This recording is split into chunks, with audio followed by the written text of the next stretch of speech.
In the study of electronic filters, four fundamental types of filters are commonly encountered, as I mentioned in a previous lecture. In the study of electronic filters, four fundamental types of filters are commonly encountered, as I mentioned in our previous lecture.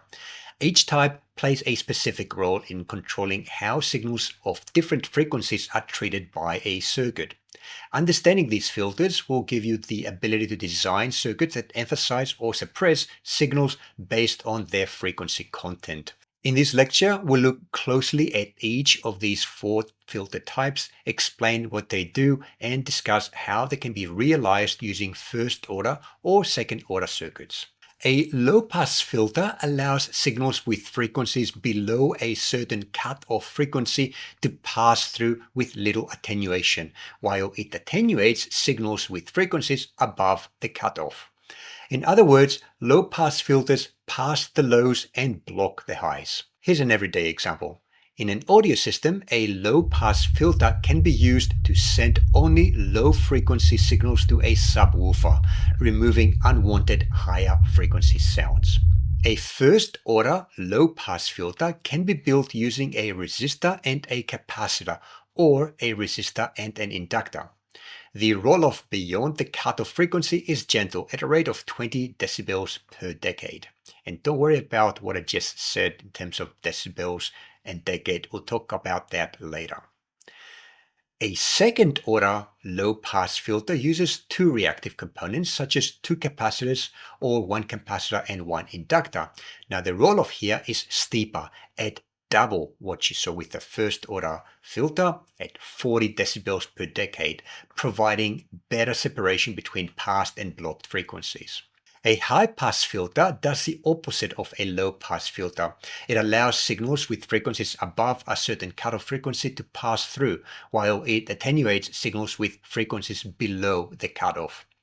For example, in audio systems, a high-pass filter can be used to remove deep, low-frequency rumble from a recording, preserving only the mid-range and treble sounds.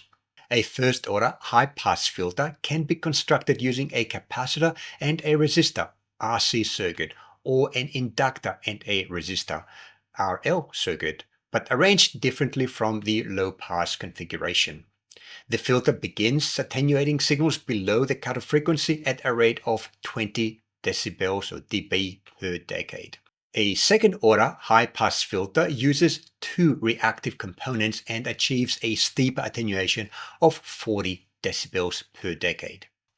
A band-pass filter allows signals with a specific range of frequencies, a band, to pass through while attenuating signals at frequencies lower and higher than this band. Band-pass filters are crucial when only a specific range of frequencies is needed.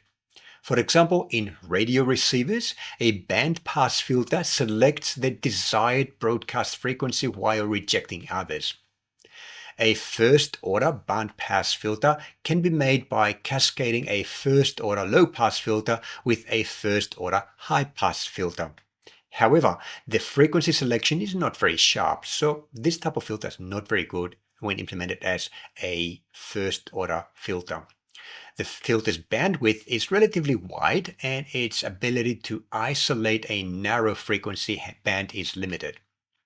A second-order band-pass filter, however, offers much sharper selection, isolating a narrow band of frequencies with a steeper roll-off on both sides of the band.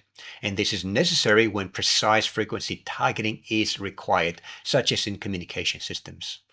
A band-stop filter, also called a notch filter, does the reverse of a band-pass filter. It attenuates signals within a certain range of frequencies while allowing signals outside this range to pass through.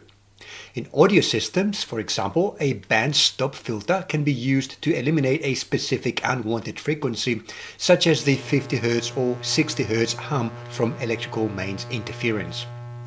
A first-order band-stop filter can be made by combining a low-pass filter and a high-pass filter in parallel.